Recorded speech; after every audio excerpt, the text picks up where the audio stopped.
ভোলার আলোচিত গৃহবধূ সুমাইয়া আক্তার মিতু হত্যাকাণ্ডের সুষ্ঠু তদন্ত ও দ্রুত বিচার দাবিতে মানববন্ধন করেছেন নিহতের পরিবার, স্বজন এবং স্থানীয় এলাকাবাসী। মানববন্ধনে অংশগ্রহণকারীরা অভিযুক্তদের দ্রুত গ্রেপ্তার ও দৃষ্টান্তমূলক শাস্তির দাবি জানান। মৃত্যু হত্যার বিচার পুনরায় চাইতে থাকি আমরা, যদি বিচার না করে পুনরায় দৌলতখান হইতে ভোলা হইতে আন্দোলন চলব। শুক্রবার 12 জুন দৌলতখান উপজেলার দক্ষিণ জয়নগর 9 নং ওয়ার্ড নিহত মিতুর বাড়ির সামনে আয়োজিত এ মানববন্ধনে শতাধিক নারী পুরুষ অংশ নেন। এ সময় নিহত মিতুর মা বারবার কান্নায় ভেঙে পড়েন। মেয়ের হত্যার বিচার দাবি করেন। মেয়ে যেরকম হত্যা করছে, আমি এরকম হত্যা সোহাগের মার এবং সোহাগের বোনের আমি চাই। আমার নাতিনে সারা রাত্র কান্না করে, আমার আম্মুর কাছে আমারে নিয়ে দাও, আমার আম্মু খাবার দিলে আমি খাবো, আমি নাইলে খাবার খাবো না।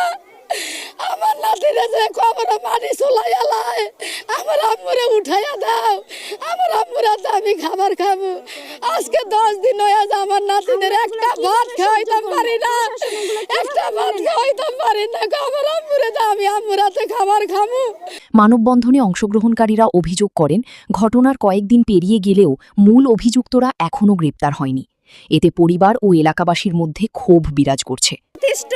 এভিডেন্স থাকা সত্ত্বেও ভোলার ওসি এটাকে হত্যা মামলা, সুইসাইড মামলা হিসাবে কেন নেবে? যদি কোনো সুইসাইড মামলার কি কোনো ওরা প্রমাণ কি পাইছে? কোনো প্রমাণ পায় নাই। কোনো কিছু না থাকা সত্ত্বেও এটা সুইসাইড মামলা হিসাবে ওরা নিছে।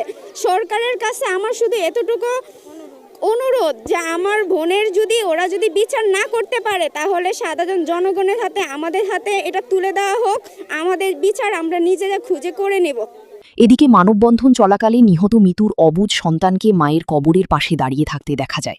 হৃদয় বিদারক সেই দৃশ্য উপস্থিত সবাইকে আবেগাপ্লুত করে তোলে। স্থানীয়রা বলেন, মায়ের স্নেহ থেকে বঞ্চিত এই শিশুর ভবিষ্যতের কথা চিন্তা করেও অপরাধীদের দৃষ্টান্তমূলক শাস্তি নিশ্চিত করা প্রয়োজন। সবচেয়ে কষ্টের এবং দুঃখের বিষয় হলো, আজকে 10 দিন চলে গেল, এখনো কোনো প্রকার একজন আসামিকে তারা গ্রেফতার করতে পারে নাই এবং কি কোনো ব্যক্তিকে জিজ্ঞাসাবাদের আওতায় তারা আনে নাই।